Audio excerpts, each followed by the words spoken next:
Dog refuses to leave stairs in woods until mom notices why. Anne's heart was racing so much she could barely breathe.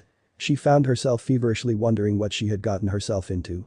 Drogo's nose had gotten her into trouble before, but this was new and felt strangely eerie. As she stared down the 8-foot drop at the bottom of the staircase, she felt lightheaded and unsteady. Anne Reinecke had recently turned 40. Her family members celebrated the occasion for her like they always did. For Anne, however, it was a solemn day. Life had felt like it had once held so much more promise. Banishing the ghosts of her unfulfilled dreams had weighed on her before. Somehow, it feels worse these days, almost overwhelming. As a 30-year-old, Anne had been energetic and bubbly.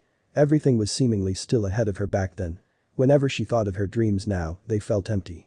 It was as if she were running out of time, her goals slipping away. She hadn't felt this way 3 months ago, but then again, Ted had still been around then. Staring at herself in the mirror, Anne noted that her sparkling gray eyes had lost their luster.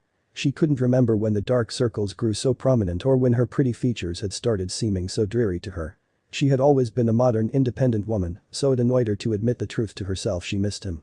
One day she and her boyfriend, Ted Rollins, were discussing their future, and the next, he was ending things. At least that's how it had felt.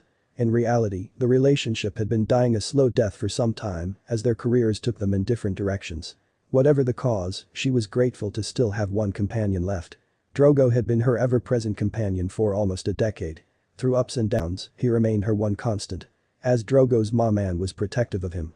With his brown eyes and tan coat, her Labrador remained loyal as ever. She was worried, though.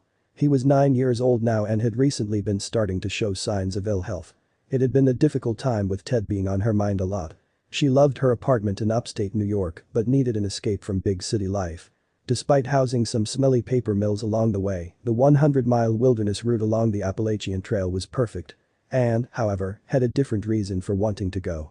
As a travel writer and a paranormal buff, Anne wanted to combine both interests. Hearing tales about mysterious staircases in forests intrigued Anne.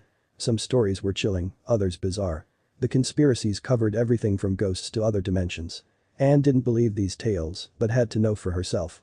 So after some hasty packing, they were on their way. Finally reaching the forest, it had lush surroundings. From the moment she and Drogo entered it, however, Anne felt a strange thickness about the air.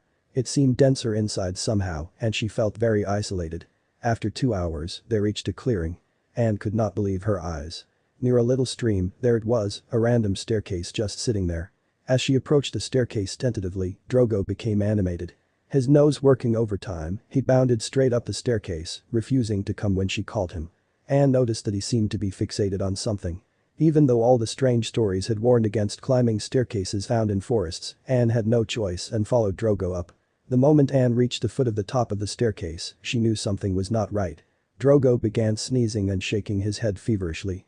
That's when it hit her. It started with a foul smell. She felt disoriented and unbalanced. Anne felt herself panic as she found herself hovering over the edge and facing an 8-foot drop. Falling to her knees, she literally crawled down the stairs, and Drogo followed. Back on safe ground, Anne's head cleared, and then she noticed it. Miles through the trees was the distant outline of a paper mill. Being higher on the staircase had placed her directly in line with the toxic fumes that had been wafting through the air. The fumes still burned her nose and lungs as Anne got herself and Drogo as far away from the spot as she could.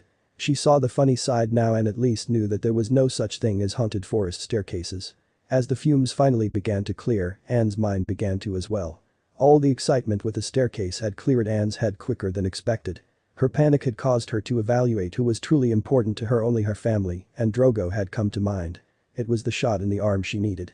She now knew she was finally ready to put Ted behind her and move on.